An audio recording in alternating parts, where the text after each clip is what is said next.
It's a dreary Friday around southern West Virginia. You can see what's happening as we look at Route 460 at Route 52. This is in the Bluefield area. Temperatures are generally sitting in the lower to middle 40s, just about area-wide, including in Bluefield. And foggy conditions are pretty common out there, too, so be careful as you head out to your evening plans.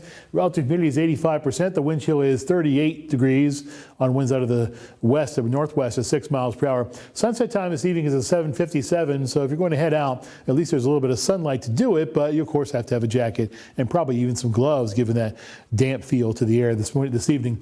Cloudy with fog and mist at the Raleigh County Memorial Airport, 37 degrees. And here's what's happening at other airports that you can drive or fly to from Beckley, Charleston, 44 degrees. And there's some patchy fog and some light rain there. There's been some light rain there today. Delays are increasing in Orlando and are already pretty significant, and there are some delays that are increasing as well at Reagan National. 50 degrees of temperature there, and there is some light rain at this point. 37 in Beckley, as we talked about a few minutes ago, 47 in Roanoke. So temperatures as you go over the mountains and into Virginia are slightly warmer than they are here in West Virginia. 56 in Charlotte, 60 in Raleigh.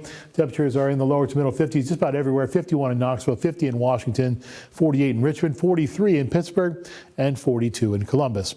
Doppler radar around the region. You notice that we have seen some showers making their way through West Virginia.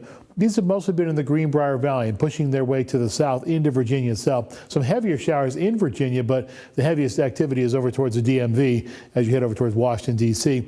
And that'll be the case as this low pressure center takes off to the northeast over the next day or so.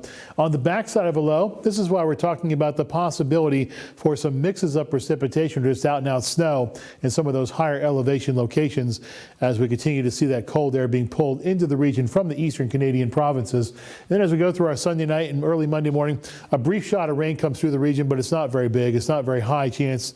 Only about a 2 in 10 shot is what I'm calling for.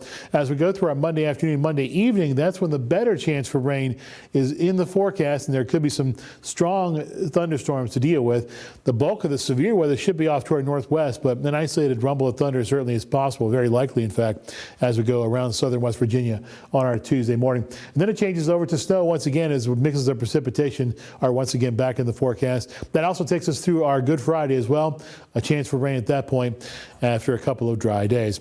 So now as we go through the regional forecast in terms of the rainfall, not a huge amount in the buckets, but it's really the fog that's going to be the main travel concern for us as we go through the next day or so. And you can see that Futurecast fog visibility product. Again, cut downs in visibility, significant cut downs as we go through some of our morning hours into the early afternoon. Aches and Pains forecast sponsored by ARH. There are going to be some aches and pains to deal with as we continue to see the low pressure center make its way through the region. That'll be the case on Friday just beyond this forecast as well. And the 7-day forecast calls for temperatures to rise up 74 on Monday. I saved it till I got to the desk just to talk about 74 because I know Tiger likes those warmer temperatures, and I think a lot of people do too, honestly, especially after how cold it's been the last couple of days. 56 then on Tuesday, and then temperatures rebound a little bit as we go into our Easter weekend. It's nice to see that temperatures will rebound a little bit. Yeah. And after how cold it is today and, of course, tomorrow and even Sunday, that Monday with the high 74, it will be something to look forward to. Most people aren't excited for Mondays, especially Garfield. So it's nice to have something to look forward to, right? That's right, exactly. The temperatures are going to be at least pleasant. Now, there will be those storms, but they'll be much later in the night, so we'll have a good day. And are we expecting heavy rain with it or just decent? Possibly, but in isolated thunderstorms. If you find yourself underneath one of the storms, that's when the rain will get heavy. All right, well, thank you so much.